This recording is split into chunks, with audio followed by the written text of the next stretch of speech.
Hello and welcome, our beloved viewers, to RTD's News English Edition. As usual, we begin tonight's news with the major and the top highlights.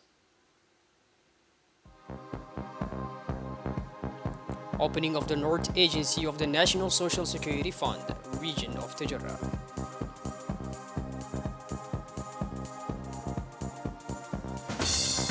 Dangerous winter storm could spoil the holiday season in the United States of America.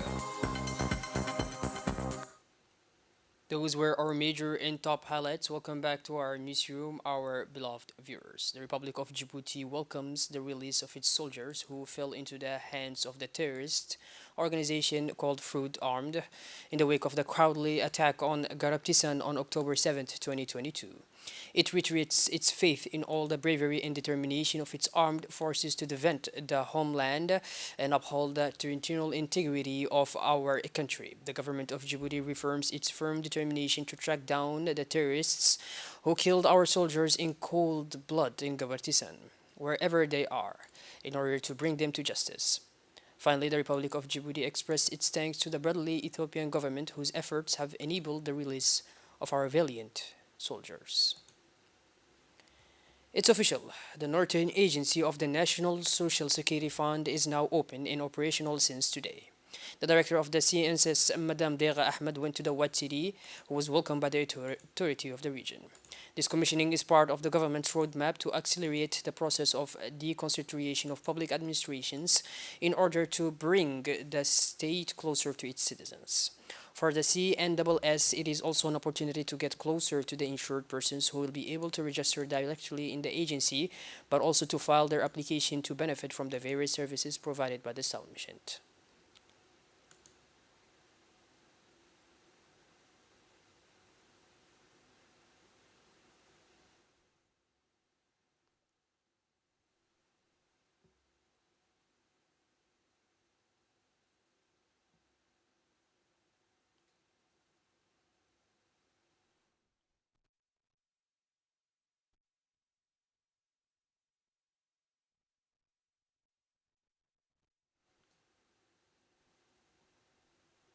A high-level Djiboutian parliamentary delegation, including Ali Zaid Shadili and Ibrahim Ahmed Abdou, participated in the International Conference on Language Laws, Regulations, Policies and Planning held in Cairo on the occasion of the celebration of the World Arabic Language Day. During the conference, the Arab Parliament and the International Council for the Arabic Language launched an annual award for the Arabic language.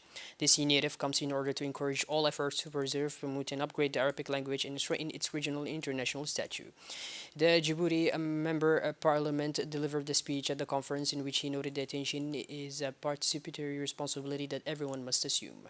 In his speech, he focused on the complexities of the Arabic language, which constitutes an impenetrable wall against phenomena in terms that are intrusive to the Arabic language.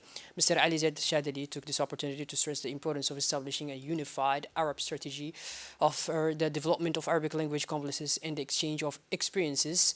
It is worth noting that the world celebrates the International Day of the Arabic Language on December 18 of every year.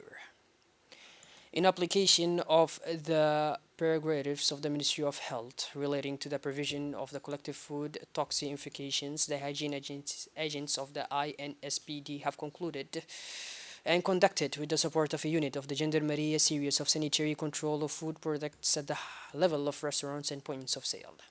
In application of the prerogatives of the Ministry of Health relating to the provision of collective food poisoning, during their inspections, the agents of the INSPD and the gendarmes were able to control the altered products by checking the respect of hygiene, the quality of the cold chain, and the limit of the expiration date. The objective of these investigations was to ensure the quality and sanitary standards of the products to be consumed in order to limit the risk of food poisoning. Several products were withdrawn and some signs were closed, exposing the contravarying traits to citations that can go from the simple prohibition of sale to the temporary of definitive closure of their point of sale.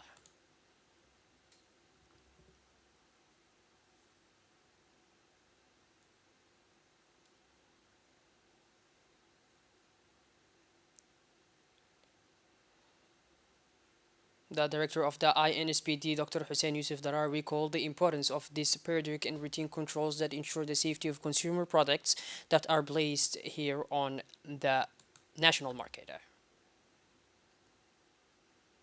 We head to the south now, where the senior team of the National Institute of Health of Djibouti visited the region of Dekhel and Ali Sibeh, composed of a doctor, epidemiologist, and biologist.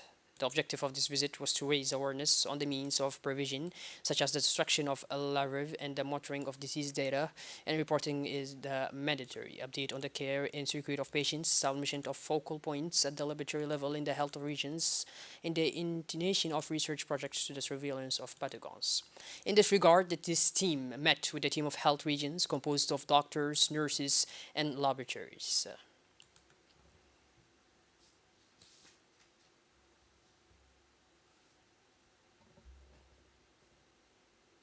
As part of the fight against illegal trade, the National Customs, in close collaboration with the National Police, yesterday afternoon put on hand a large quantity of khat smuggled from the locality of Olhol.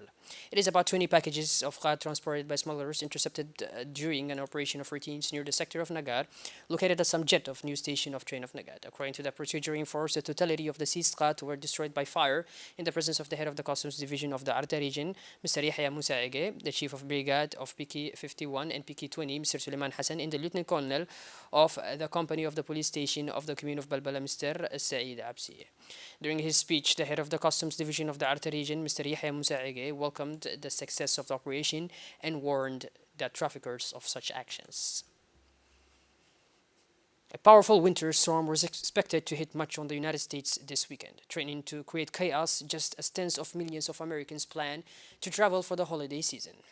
The storm was expected to begin forming Wednesday night, straight through Friday, and last through the Christmas weekend, bringing with it extremely low temperatures, snowfall, and strong winds to much of the north and east, according to the U.S. Weather Service.